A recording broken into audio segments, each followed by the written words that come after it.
चुनाव आयोग ने पश्चिम बंगाल विधानसभा चुनाव 2026 की तारीखों का ऐलान कर दिया है। लेकिन सबसे बड़ा सवाल तो यही है कि क्या इस बार 2 चरणों में होने वाला चुनाव ममता बनर्जी के लिए मुश्किलें खड़ी कर सकता है, या फिर ममता बनर्जी एक बार फिर बीजेपी को कड़ी टक्कर देकर सत्ता बचा लेंगी। आइए आपको बताते हैं इस चुनावी जंग की पूरी कहानी।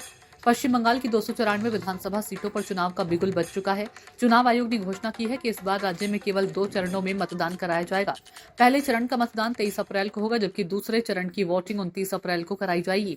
इसके बाद पूरे देश की नजरें 4 मई पर टिकी रहेंगी, जब चुनाव के नतीजे सामने आएंगे और तय होगा कि बंगाल की सत्ता किसके हाथ में जाएगी।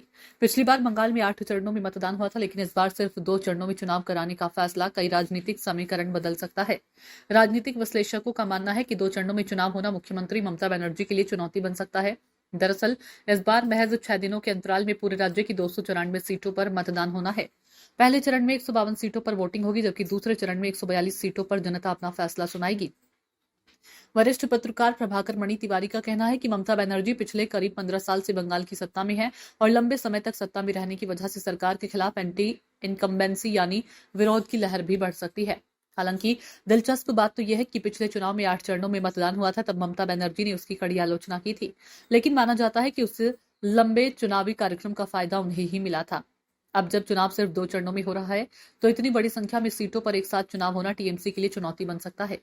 राजनीतिक टक्कर मोदी शाह बनाम ममता। वरिष्ठ पत्रकार आदेश रावल का मानना है कि ममता बनर्जी कई महीनों से पूरी तरह चुनावी मोड़ में है। राज्य में हाल ही में ईडी और पुलिस के बीच टकराव की घटनाएं भी सुर्खियों में रही और इसके बाद पूर्व डीजीपी को राज्यसभा भेजने का फैसला भी राजनीतिक चर्चा का विषय बना।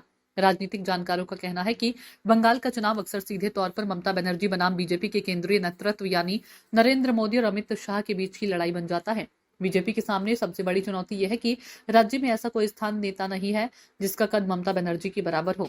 ममता की चुनौती और बीजेपी की रणनीति।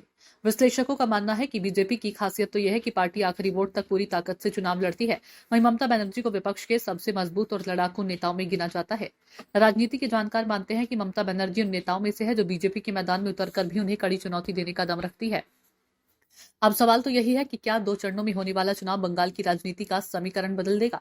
क्या बीजेपी इस बार ममता बनर्जी को सत्ता से हटा पाएगी, या फिर ममता बनर्जी एक बार फिर जीत की हैट्रिक लगा देंगी?